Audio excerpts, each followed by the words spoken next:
नमस्कार मित्रांनो, आमच्या चॅनलवर नवीन असाल तर चॅनलला नक्की सबस्क्राईब करा, म्हणजे तुम्हाला मालिकेचे नवनवीन एपिसोड सर्वात अगोदर पाहायला मिळतील. तर तुला शिकवीन चांगला धडा या मालिकेमध्ये काय घडलं ते आपण बघणार आहोत. इकडे भुवनेश्वरी आणि दुर्गी बोलत असतात. तर भुवनेश्वरी बोलते, इराबाई आतापर्यंत आलेल्या नाही आहे, इराबाईला फोन लाव.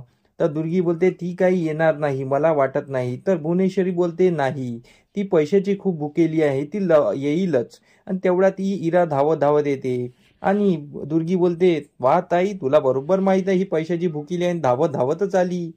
तर भुवनेश्वरी स्माइल करते आणि मग भुवनेश्वरी बोलते, का हो, इतना वेळ वेळ का झाला? तर इरा बोलते, सॉरी मॅडम, थोडा उशीर झाला.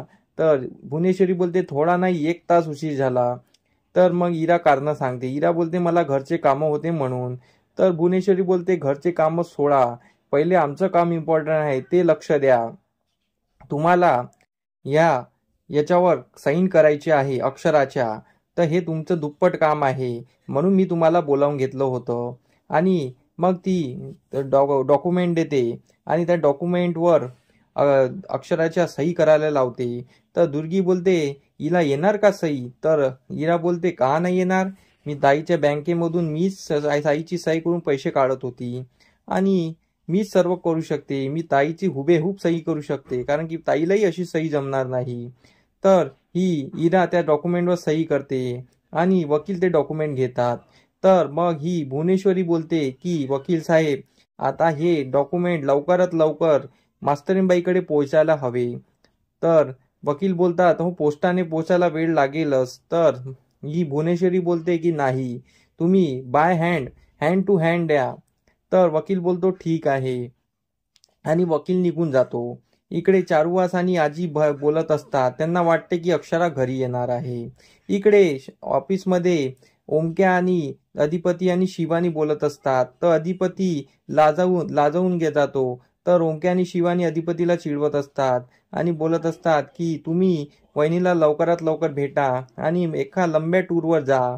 तर अधिपती बोलतो, मी तो लाख म्हणेल हो, पण त्या मास्तरीनबाई चालायला हव्या ना, त्यांनी तर म्हणायला हवं. तर ही शिवानी बोलते, आम्हाला आमची इच्छा पूर्ण करा आणि तुम्ही बाहेर फिरायला जा. तर अधिपती बोलतो, ठीक आहे, आपण बोलू यावर. आणि इकडे अक्षरा आणि अक्षराचे आई बाबा घरी बसलेले असतात आणि ते बोलत असतात. तर अक्षरा तिच्या बाबाला बोलते की अधिपती असे नाही आहे बाबा, ते अधिपतीबद्दल समजवत असते. तेवढ्यात दारात वकील साहेब येऊन उभे राहतात. तर वकील साहेब बोलतात की अक्षरा आहे का घरी? तर अक्षरा बोलते, हो, आपण कोण? तर वकील साहेब आतमध्ये येतात. तर अक्षरा बोलते, बाबा बघा, अधिपतीकडून कोणी ना कोणी येणार, मी तुम्हाला म्हटलं होतं ना, बघा, अधिपतीने कोणाला तरी निरोप पाठवलेला आहे. तर वकील साहेब बोलता, हो, अधिपतीने मला पाठवलेला आहे. तर बाबाच्या चेहऱ्यावर मुस्कान येते. बाबाला वाटते की अधिपतीने खरंच निरोप पाठवलेला आहे. मग वकील साहेब बोलतात, हे घ्या नोटीस. तर अक्षरा बोलते, नोटीस कशाचा? तर त्यावर वकील साहेब बोलतात, डिवॉर्सचं नोटीस. अक्षरा दांदरून जाते.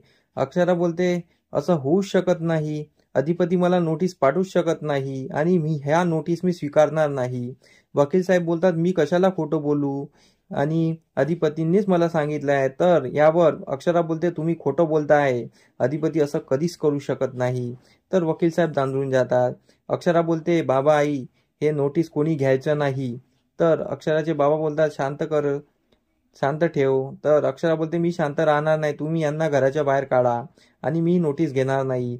इकडे अक्षरा खिडकीपाशी येऊन उभी राहते. वकील साहेब दांदरून जातात, त्यांना पशिना सुटलेला असतो. इकडे भुवनेश्वरी आपला प्लॅन सक्सेस झाला की याची वाट बघत असते आणि इराला ती अजून बोलते की इराबाई, तुम्हाला एक अजून काम करायचं आहे की तुमच्या बहिणीकडून लवकरात लवकर माझ्या अधिपतीची सुटका व्हावी, असं काही तुम्हाला करायचं आहे आणि त्यांचा होकार मिळवायचा आहे. तर इरा बोलते, पण हे शक्य नाही ताई, हे करायला शक्यच नाही आहे. तर ही भुवनेश्वरी दुर्गीच्या हाताने नोटाचे बंडल तिच्या जवळ ठेवते. तर इराला पाणी सुटते. इरा बोलते, ठीक आहे, मी करेल. तर ही इरा तिथून निघून जाते. मग दुर्गी भुवनेश्वरीला बोलते, ताई, हे करल का काम? हे पैशासाठी भुकेली आहे, माहीत आहे. तर भुवनेश्वरी बोलते, हो, पैशासाठी भुकेली आहे, ही करेल काम, आपलं काम झालं म्हणजे झालं. आपल्याला काही करायचं नाही आहे. अधिपती तिच्या तावडीतून मोकळं झालं पाहिजे. इकडे भुवनेश्वरी आपला प्लॅन रंगत असते. इकडे आजी देवीकडे येऊन मागत असते की माझ्या सुनेला घरात येऊ दे आणि सर्व घर गोकुळ होऊ दे.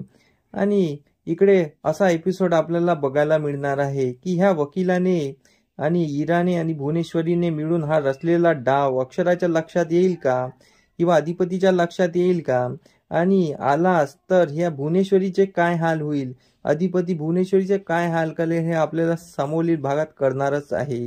तर आमचा एपिसोड कसा वाटला आम्हाला कमेंट करून नक्की सांगा. धन्यवाद.